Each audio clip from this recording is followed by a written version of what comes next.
નમસ્તે દર્શક મિત્રો, હું શ્રુતિ મોજીદ્રા સ્પીડ ન્યૂઝ 17 માં તમારું સ્વાગત કરું છું. તો જોઈએ આજના મુખ્ય સમાચાર.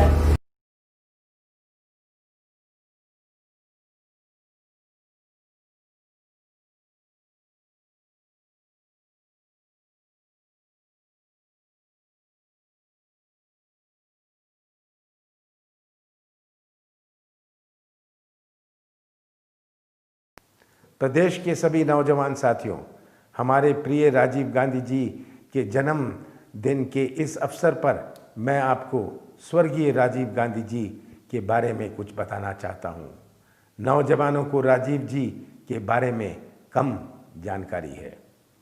मैंने भी 7वीं लोकसभा में एक युवा सांसद के रूप में प्रवेश किया था। राजीव गांधी जी ने वोट देने की उम्र 21 वर्ष से घटाकर 18 वर्ष की थी। वे युवकों और नौजवानों को नई तकनीकी की जानकारी देने के पक्ष में रहते थे। जब राजीव जी ने देश में कंप्यूटर क्रांति की शुरुआत की, तब इसका ज्ञान बहुत कम लोगों के पास था। जब वे कंप्यूटर आईटी क्षेत्र तैयार करने की बात करते थे, तब विरोधी और दूसरे दल के लोग इस बात का मजाक उड़ाते थे। देश में कंप्यूटर को लेके विरोध और आंदोलन भी हुए हैं। आज के नौजवान और पहले के नौजवानों में अंतर है।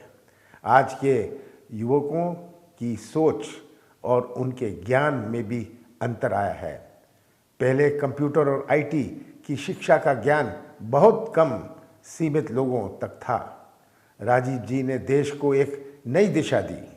उन्होंने 21वीं सदी कि नए भारत की नींव रखी थी। राजीव जी कहते थे कि युवा देश का भविष्य है, उसकी भागीदारी है, देश के निर्माण का भविष्य तय करेगी। मुझे ये कहते हुए अफसोस है कि जो युवा 5-10 वर्ष पहले कॉलेज की पढ़ाई करके निकले हैं, वे अच्छे भविष्य का इंतज़ार करते करते आज ओवर एज हो गए हैं। ऐसे युवाओं जो पढ़े लिखे हैं और जिन्होंने उच्च शिक्षा प्राप्त की है, वे ना तो गांव के रहे और ना ही शहर के रहे। आज जब आप इस बात का एहसास करने में सक्षम हैं कि पिछले 15 वर्षों में हमारा मध्य प्रदेश बहुत पीछे रह गया, नौकरी और रोज़गार को लेके तो कोई ही सोच और ना कोई योजना आपके लिए बन पाई। इससे नौजवानों में हताशा और निराशा का माहौल है। केवल मीडिया में ऐलान करने से नौजवानों को रोज़गार नहीं मिलेगा। नौकरियां लगातार कम होती जा रही हैं। व्यवसाय के लिए रुपयों की व्यवस्था करना एक बड़ी समस्या है। आज का नौजवान इंटरनेट के युग का नौजवान है। आज के नौजवानों में एक तड़फ है जो आगे बढ़ना चाहते हैं, जो ठेका या कमीशन नहीं चाहते हैं, वह तो अपना भविष्य बनाना चाहते हैं। उसे व्यवसाय और रोज़गार की तलाश है। प्रदेश की तस्वीर आपके सामने है। 15 सालों में भाजपा सरकार ने जितनी घोषणाएं, आश्वासन और विज्ञापन दिए, उसमें से कुछ पर भी अमल होता तो आज हमारा प्रदेश आगे बढ़ जाता। इन 15 वर्षों में प्रदेश के किसान और नौजवान सबसे ज़्यादा निराश हुए। भाजपा की राजनीति ध्यान मोड़ने पर ज़्यादा रही। जन आदेश के बाद कांग्रेस की सरकार बनी, तब कांग्रेस को एक ऐसा मध्य प्रदेश सौंपा गया जो किसानों की आत्महत्या में नंबर 1, बेरोजगारी में नंबर 1, महिलाओं पर अत्याचार में नंबर 1, भ्रष्टाचार में नंबर 1, बिगड़ती कानून व्यवस्था और तिजोरी खाली थी।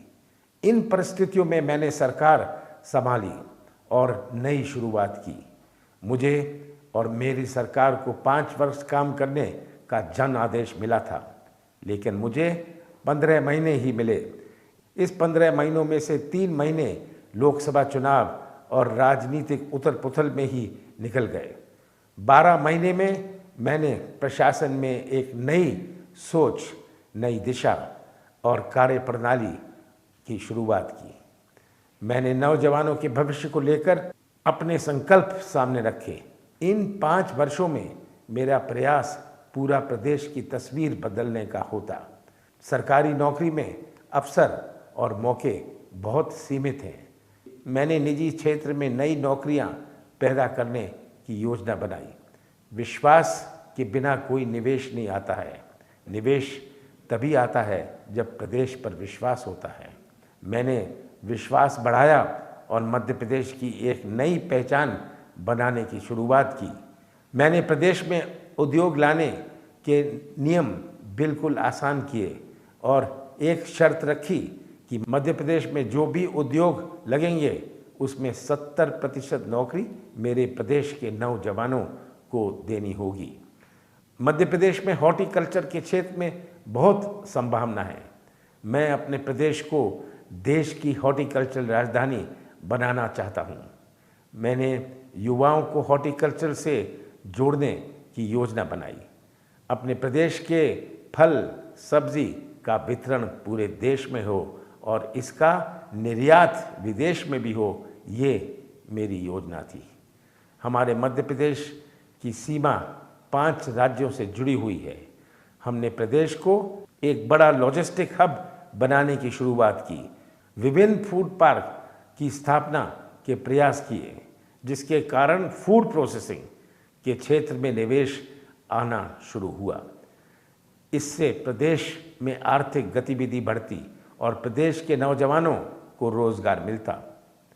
आज के युग में कौशल विकास का बहुत महत्व है। छिंदवाड़ा में सालों पहले मैंने इसकी शुरुआत की थी। कौशल विकास प्रशिक्षण से कुशल कारीगरों का निर्माण होता है। मैंने भोपाल में ग्लोबल स्किल सेंटर बनाने का काम शुरू किया। मैंने प्रदेश में टेक्सटाइल पार्क की स्थापना की, इंडस्ट्रियल कॉरिडोर बनवाया। मैं चाहता हूँ कि खेती किसानी वाले परिवार के युवा अच्छी और प्रगतिशील खेती करें।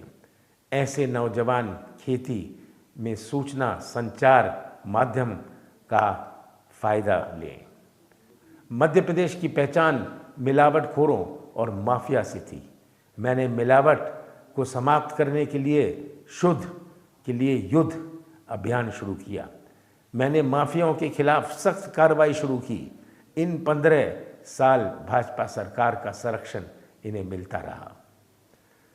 कैसे मेरी सरकार को गिराया गया, इसके बारे में आप सभी परिचित हैं। सौदेबाजी और बोली बोलकर मेरी सरकार को गिराया गया। भाजपा ने मध्य प्रदेश की पहचान बिकाऊ राजनीति करने वाले राज्य के रूप में कोरोना महामारी से निपटने की खराब प्रबंधन ने एक आर्थिक संकट खड़ा कर दिया। भाजपा सरकार की नाकामी का दौर जारी है।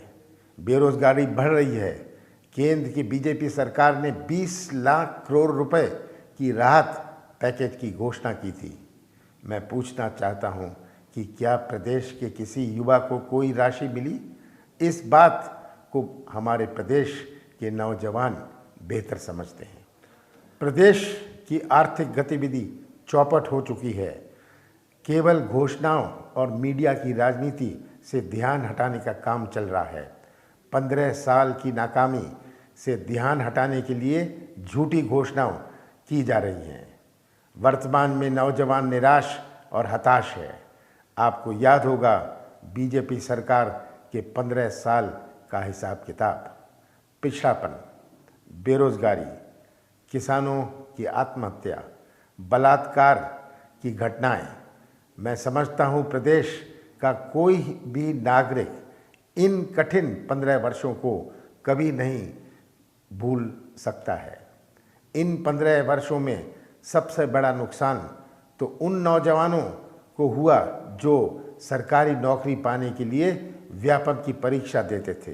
रात दिन पढ़ाई करके परीक्षा देने वाले नौजवानों को इस बात का पता ही नहीं चलता था कि उनके हिस्से की नौकरी पहले ही बिक चुकी है।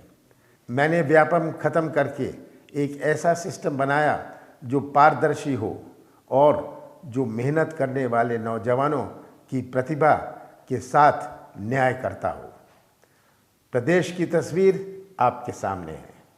15 वर्ष भाजपा की सरकार और 15 महीने कांग्रेस की सरकार। इस तस्वीर को समझना और पहचानना भविष्य के लिए आवश्यक है। आपका परिवार आपकी ताकत है। आपको भी अपना हौसला बनाए रखना होगा। आपको एक लड़ाई और लड़ना है। बाबा साहब भीमराव अंबेडकर के बनाए गए संविधान की रक्षा आपको करना है।